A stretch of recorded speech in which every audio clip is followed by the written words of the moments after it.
Hello दोस्तों, आप देख रहे हैं लक्ष्य विद्यापीठ यूट्यूब चैनल। आज है 11 नवंबर 2020 और मैं आप लोग के लिए फिर से पहले की तरह 11 नवंबर 2020 का करंट अफेयर का वीडियो लेके आया हूँ। तो वीडियो के लास्ट तक ज़रूर बने रहिएगा, क्योंकि आज के वीडियो में फिर से इम्पोर्टेंट प्रश्न है। तो एक एक प्रश्न को अच्छे से पढ़िएगा और उसके व्याख्या को भी आप लोग अच्छे से पढ़ के ज़रूर समझिएगा।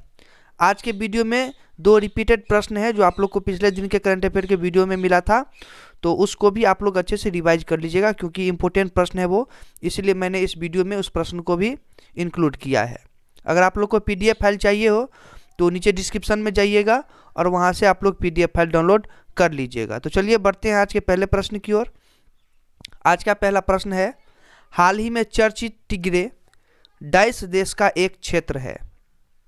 तो प्रश्न को अच्छे से पढ़िएगा, ऑप्शन को भी अच्छे से पढ़िएगा और जो व्याख्या मिलेगा उसको अच्छे से पढ़ के उसको समझिएगा। तो आइए इसका राइट आंसर जानते हैं।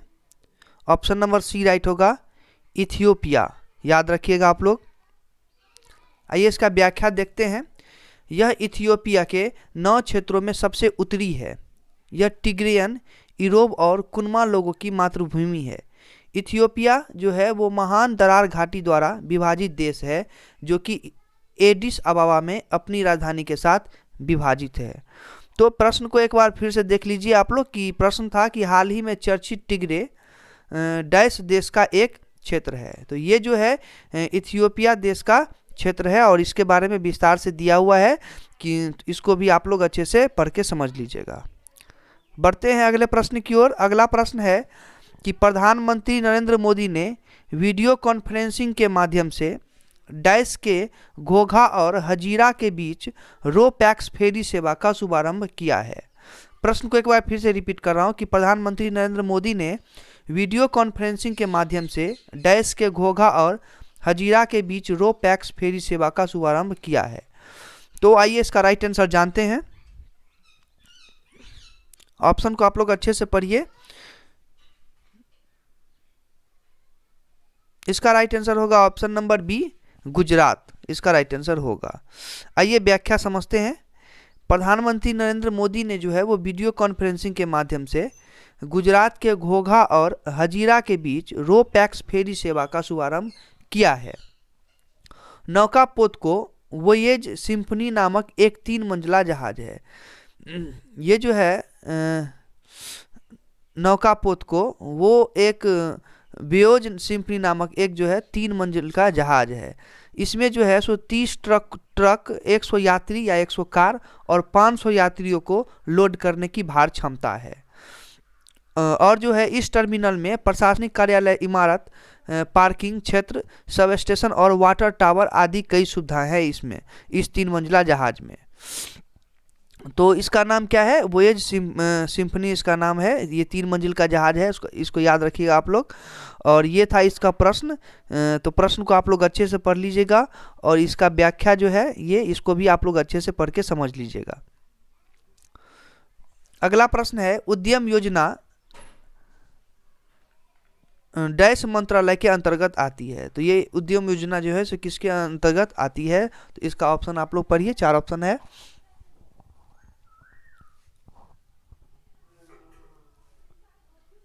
इसका जो राइट आंसर होगा वो होगा डी, सूक्ष्म लघु और मध्यम उद्यम मंत्रालय। इसका राइट आंसर होगा। आप लोग अच्छे से इसको देखिएगा और याद रखिएगा। आइए इसका व्याख्या समझ लेते हैं।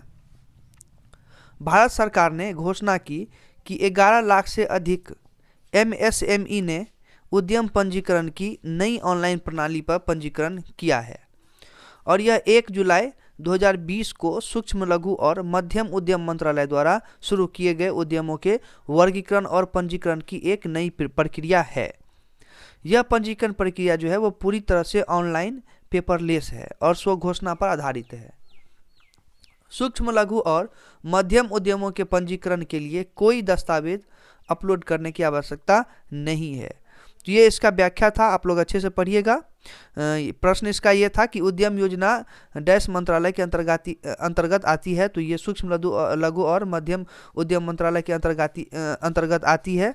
तो इसका व्याख्या था, तो इसको भी आप लोग अच्छे से पढ़ लीजिएगा, उसके प्रश्न को भी अच्छे से पढ़ लीजिएगा। बढ़ते हैं अगले प्रश्न की ओर। अगला प्रश्न है, हाल ही में चर्चित मैडेन जूलियन ऑसिलेशन, जिसका शॉर्ट फॉर्म होता है MJO, निम्न में से क्या है? तो प्रश्न को आप लोग अच्छे से पढ़िए।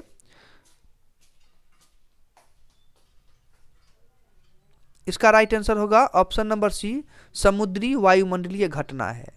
तो हाल ही में चर्चित मैडेन जूलियन ऑसिलेशन जो है वो समुद्री वायुमंडलीय घटना है। तो इस चीज़ को आप लोग याद रखिएगा। आइए व्याख्या समझते हैं। मैडेन जूलियन ऑसिलेशन, जिसका शॉर्ट फॉर्म था MJO, यानी Madden Julian oscillation short form है, एक समुद्री वायुमंडलीय घटना है जो दुनिया भर में मौसम की गतिविधियों को प्रभावित करती है।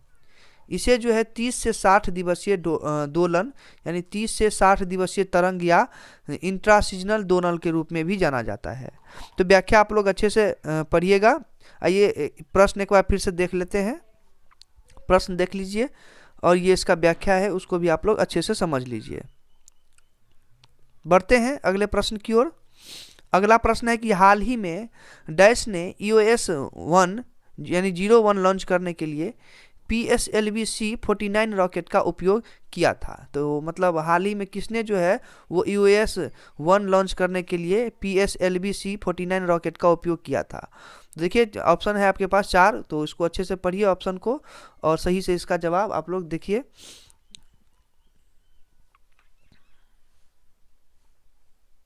इसका राइट आंसर होगा ऑप्शन नंबर बी, इसरो। इसका राइट आंसर होगा। आइए इसका व्याख्या देखते हैं। इसरो ने जो है वो नवग्राहक उपयोगों के साथ 7 PSLV-C-49 रॉकेट का उपयोग करते हुए एक all weather earth observation satellite EOS-1 launch किया है। तो ये इसका व्याख्या था। प्रश्न एक बार फिर से देख लीजिए आप लोग। तो व्याख्या को आप लोग अच्छे से जरूर पढ़ के समझिएगा। कोई भी प्रश्न हो अगर उसका व्याख्या मिलता है तो इस व्याख्या को आप लोग अच्छे से पढ़ के समझिएगा, तभी आप लोग एग्जाम में अच्छे स्कोर कर सकते हैं। अगला प्रश्न है, डैश को भारत के राष्ट्रपति श्री रामनाथ कोविंद द्वारा भारत के नए मुख्य सूचना आयुक्त यानी CIS नियुक्त किया गया है। तो किसको जो है वो भारत के राष्ट्रपति श्री रामनाथ कोविंद जो है, अभी जो फिलहाल में भारत के राष्ट्रपति श्री रामनाथ कोविंद जो हैं उसके द्वारा भारत के नए मुख्य सूचना आयुक्त नियुक्त किया गया है? तो इसका राइट आंसर होगा ऑप्शन नंबर सी, यशवर्धन के सिन्हा। इसका राइट आंसर होगा। आइए व्याख्या देखते हैं। श्री यशवर्धन के सिन्हा को भारत के राष्ट्रपति श्री रामनाथ कोविंद द्वारा भारत के नए मुख्य सूचना आयुक्त के रूप में नियुक्त किया गया है। बिमल जुल्का ने अगस्त 2020 में मुख्य सूचना आयुक्त के रूप में अपना कार्यकाल पूरा किया है। तो इस व्याख्या को अच्छे से पढ़िएगा और समझिएगा और इस प्रश्न को भी और ऑप्शन को भी अच्छे से आप लोग देखिएगा। बढ़ते हैं अगले प्रश्न की ओर। अगला प्रश्न है कि राष्ट्रीय कैंसर जागरूकता दिवस की तिथि को मनाया जाता है। तो मेरे चैनल पे एक वीडियो है, इसके बारे में स्पेशली वीडियो बना हुआ है।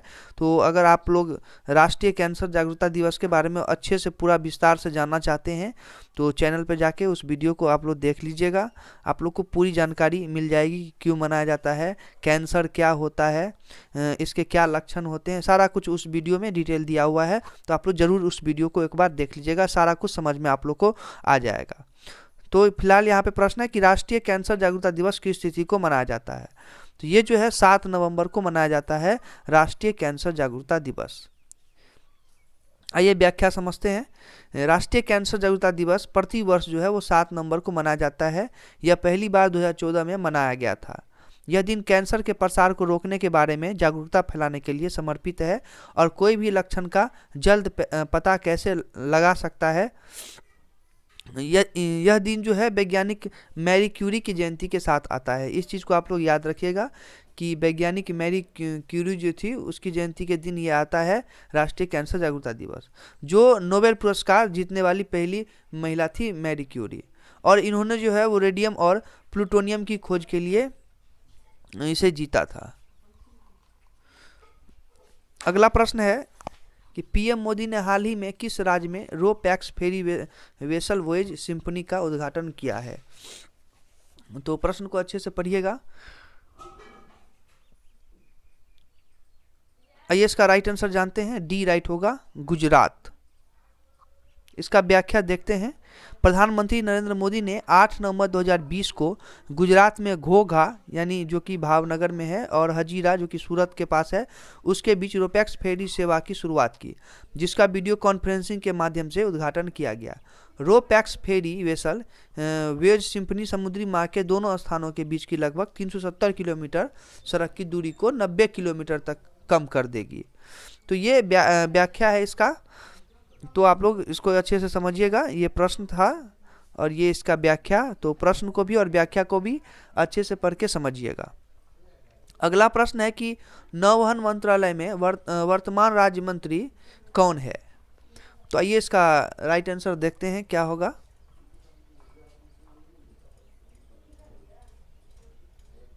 ऑप्शन नंबर बी राइट होगा, मनसुख एल मंडाविया इसका राइट आंसर होगा। तो नौवहन मंत्रालय में वर्तमान राज्य मंत्री जो है वो मनसुख एल यानी मंडाविया है। ये व्याख्या है, आप लोग इस व्याख्या को अच्छे से समझिएगा। मनसुख एल मंडाविया वर्तमान में राज्य मंत्री यानी स्वतंत्र प्रभार उसके रूप में पोर्टफोलियो रखते हैं। अगला प्रश्न है कि डाइस को हॉकी इंडिया का अध्यक्ष चुना गया है। तो किसको हॉकी इंडिया का अध्यक्ष चुना गया है? तो आइए इसका सही ऑप्शन देखते हैं क्या होता है। इसका राइट आंसर होगा option number B, Gyanendro Ningombam इसका राइट आंसर होगा। याद रखिएगा। इसका व्याख्या देखते हैं। मणिपुर के ज्ञानेंद्रो निगोम्बम को हॉकी इंडिया का अध्यक्ष चुना गया है। इससे पहले वह जुलाई 2020 से हॉकी इंडिया के कार्यवाहक राष्ट्रपति के रूप में कार्य कर रहे हैं। वह जो है वो हॉकी इंडिया का नेतृत्व करने वाले पूर्वोत्तर भारत के पहले राष्ट्रपति बन गए हैं और पूर्व अध्यक्ष मोहम्मद मुश्ताक अहमद वरिष्ठ उपाध्यक्ष पद पर निर्विरोध चुने जाने के बाद जो है वो हॉकी इंडिया के कार्यकारी बोर्ड में फिर से शामिल हो गए हैं। तो ये आज के वीडियो में 10 प्रश्न था आप लोग के लिए। तो इस 10 प्रश्न को आप लोग अच्छे से ज़रूर समझ लीजिएगा। इसमें कुछ रिपीटेड प्रश्न भी थे, दो से 3 प्रश्न रिपीटेड थे जो कि इम्पोर्टेंट प्रश्न है, इसीलिए मैंने इस वीडियो में आप लोग को रिपीट कर दिया उस प्रश्न को। आप लोग कमेंट करके ज़रूर बताइएगा कि कौन कौन से प्रश्न रिपीटेड थे, कितने नंबर का प्रश्न इस वीडियो में रिपीटेड थे। तो आप लोग इस चीज़ को ज़रूर कमेंट कीजिएगा। अगर आप लोग को वीडियो अच्छी लगी हो, अगर लग रहा है कि ये वीडियो मेरे लिए हेल्पफुल होगा किसी भी सरकारी एग्जाम के लिए, तो आप लोग वीडियो को लाइक और चैनल को सब्सक्राइब जरूर कीजिएगा। मिलते हैं फिर नेक्स्ट वीडियो में अगले रोज के करंट अफेयर को वीडियो लेके, तब तक के लिए धन्यवाद।